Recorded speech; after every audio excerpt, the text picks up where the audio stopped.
thing. Room service is free. Unless you're paying for additional drinks and things like that. This particular room, we did an inside stateroom, so we didn't have a veranda. We didn't even talk about those type of things. But this time we did an inside room. Didn't have any issues with that. So day one sounded a little bit more fun. I mean, you had the lazy river that's around the ship, and even though it's enclosed, it would still scare the bejeez out of me. So tell me about day two. What day two held for you? So day two, we basically put the kids in the kids club the entire day. And that wasn't me forcing. The kids club is amazing. They want to go.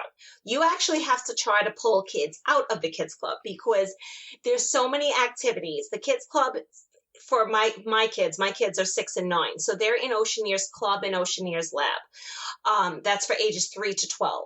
So there's two basically sides of it. One is more computer based. One is more kind of like crafts area. They're connected by a tube and the kids can run freely in between. So we basically left them in all day. We also decided to go to Remy. As I was telling you before, Remy was amazing. This was our first experience with Remy. And basically it was a 10 course. Now I'm not a big wine drinker. Well, now I have become a big wine drinker, but I wasn't when I went on Remy. Again, coronavirus has kind of changed that, right? So, so my husband got like some of the wine package. I can't remember exactly what he did, but the first one was like this little crouton that had tomato soup in it, and we looked at it because the portions are so small. So you're like it's very elegant. It's beautiful. It's upscale. They come and they present its beautiful scenery and everything like that. But for us, we like to eat. So when we saw these small little portions, we were like, okay, this is going to be interesting. So as I told you before, with Remy, they give you your own menu and you take the menu home, a printed copy. It's very beautiful. But I was looking at it and there's an American and a French. So because me and my husband, we didn't really know anything, and we said, okay, you get the American, I'll get the French, and we'll share. Can't really share because the portions are so tiny.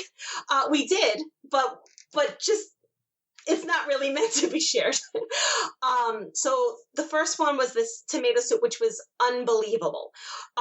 We tried, there was salmon on there was duck on there was chicken, a different type of steak. Then they get to the later portion and they give you this option of Miyazaki beef.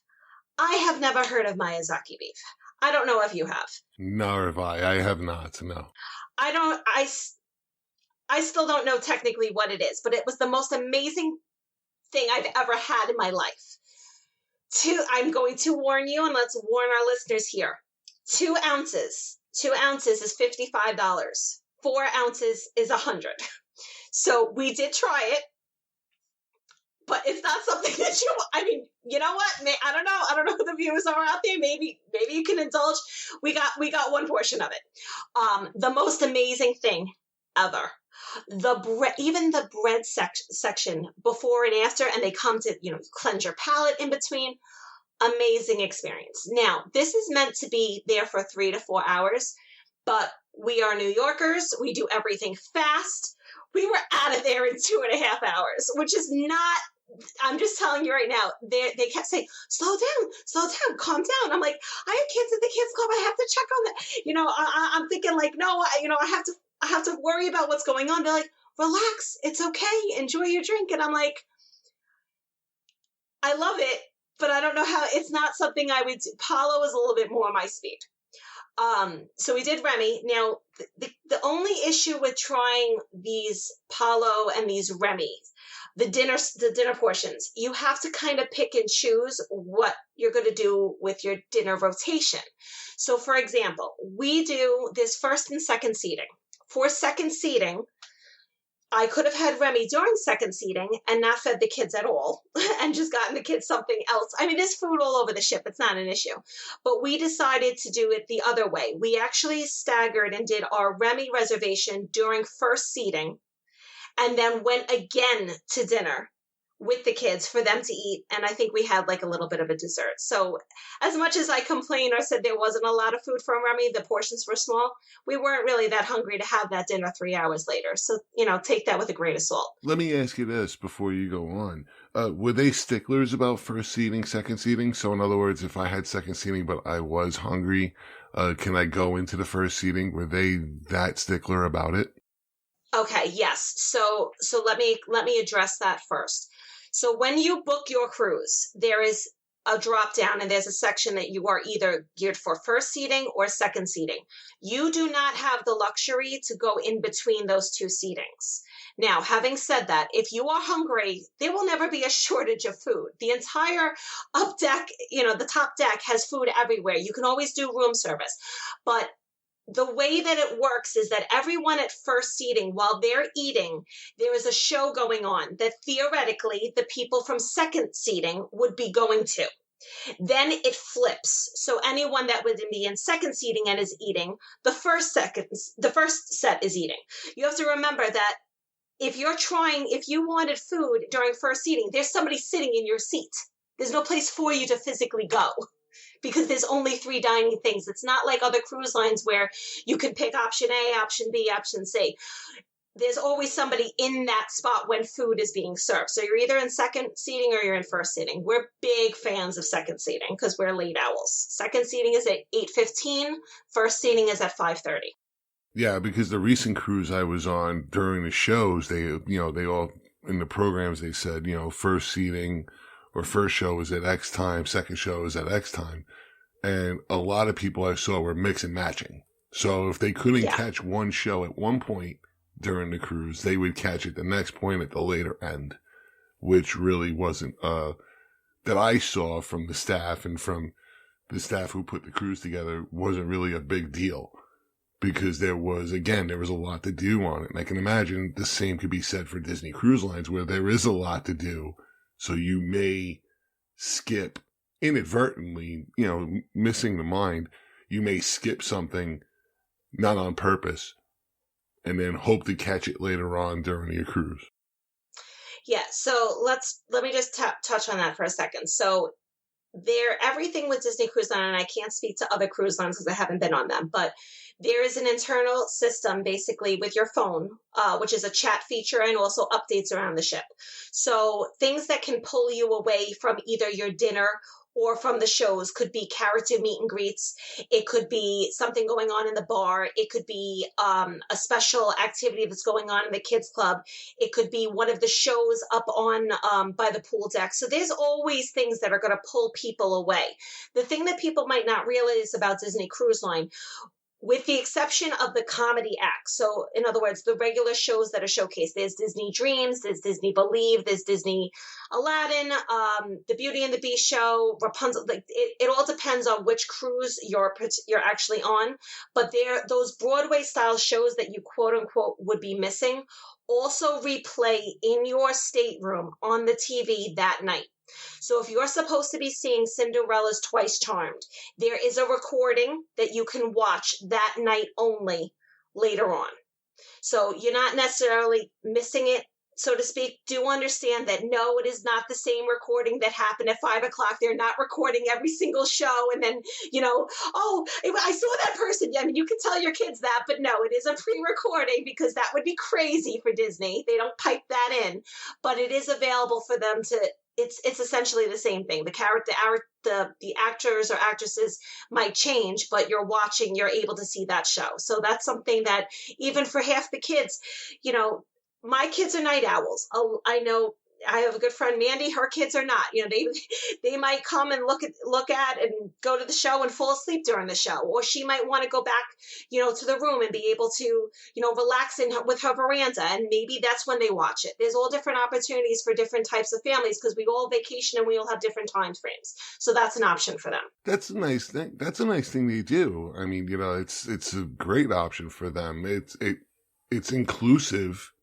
It keeps with the Disney theme of being inclusive for everybody to enjoy, though you may not be 15 feet from the stage, but you're also in the comfort of your own stateroom that you can watch it. Again, it's not, like you said, it's not the same show, but it is the show. so you get to have the same experience. Yes. And the funny thing during the cruise community, we all laughed when Disney Plus came out because Disney Cruise has been doing Disney Plus for years. They have an itinerary of that where you could just have a selection of anything that you wanted to watch. So everybody was talking about, oh, Disney Plus. Like, you've had that on Disney Cruise for years. So it's not just the Broadway shows. You can watch, if you wanted to watch something that was quote unquote in the vault, it wasn't in the vault on Disney Cruise Line. We can go hours upon hours and talk about this because this cruise sounded like to be a 7-day cruise. Give me your favorite day of this cruise. My favorite day of this cruise was Jamaica. And the reason being is it holds something sentimental to me because 2009, we got married and we went on the Disney cruise. But I had also won a trip with my company. I had worked for a pharmaceutical company at the time. And unfortunately, because we used our cruise time to go on our honeymoon, my husband was not able to go on the trip that I won through my company. So I took my mother. That trip was to Jamaica, and I went to Ocho Rios. And I had always told him that I'm going to take you back here and we are going to climb the falls together because it was such an amazing experience. So I believe it was day 5 on the Disney Fantasy. As I had told you before, when we went in 2009, the Disney cruise didn't go to Jamaica. It went to Key West. So for me to get back there and for me to experience this with my husband was amazing. So basically for that, we chose to leave the kids on board. Now that's something that most people don't know. To the listeners out there, you can love it or hate it, or, it's an option. You have to know your kids. You have to know that the protocols and things that can happen. But basically, Disney Cruise Line will allow you to have your kids on the cruise and for you to go out on an excursion. If something was to happen or anything, they have full controls and you have no way of contacting the ship. Being that the excursion was only 4 to 5 hours, we did take the chance. We left them on and we went to Ocho Rios and we climbed the waterfall, which was amazing. We did that. We also got to see a little bit of Jamaica. Like I said, I had been there before, but to really share that with Pat was truly remarkable. So that was definitely that day. I am going to make an executive decision since I'm the host of the show for today. And I'm going to ask if you can send us a picture of those waterfalls so we can put it out as part of our podcast for this episode. Absolutely. Because it does sound beautiful, and there are times where you wish you can go to every port and experience everything. But again, Mother Nature and time frames, and you may not be able to do it, so you kind of miss out on this. But this day in particular does sound like it was special to you, and thank you for sharing. Let's talk about pros and cons. There's pros and cons to every trip. On a boat, on land, wherever the case may be. I'm sure there was a way you can express your discontent to the cruise line itself. I'm wondering if they responded and they fixed it the following year, or they were in talks to fix it in coming years to where you would go back and go, oh, I had a bad experience last year because of X, but X is now fixed, and I see what they've done. Is that something that you've experienced? There's been issues here and there. I mean, like you said, like no cruise line is perfect. Without getting into too many specifics, there were some incidences on the April cruise where unfortunately and this is really very convenient or very bad timing, depending on how you want to look at it. But with everything with coronavirus, we experienced people that were dealing with the norovirus, and the norovirus was on that Disney ship that I was on. And unfortunately, a lot of people got sick.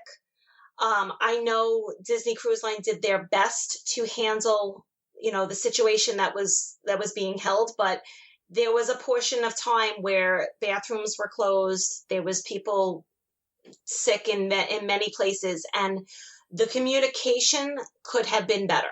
Now, the way that I chalk this up is that because like I said, we still had, well, you make the best out of it, right? I mean, it wasn't Disney Cruise. It was a passenger that unfortunately, knowingly, we found out went on board and infected a portion of the ship. And there were situations that were unavoidable. Having said that, we've been on, Pat's been on, this is going to be his 10th cruise. This is going to be my 8th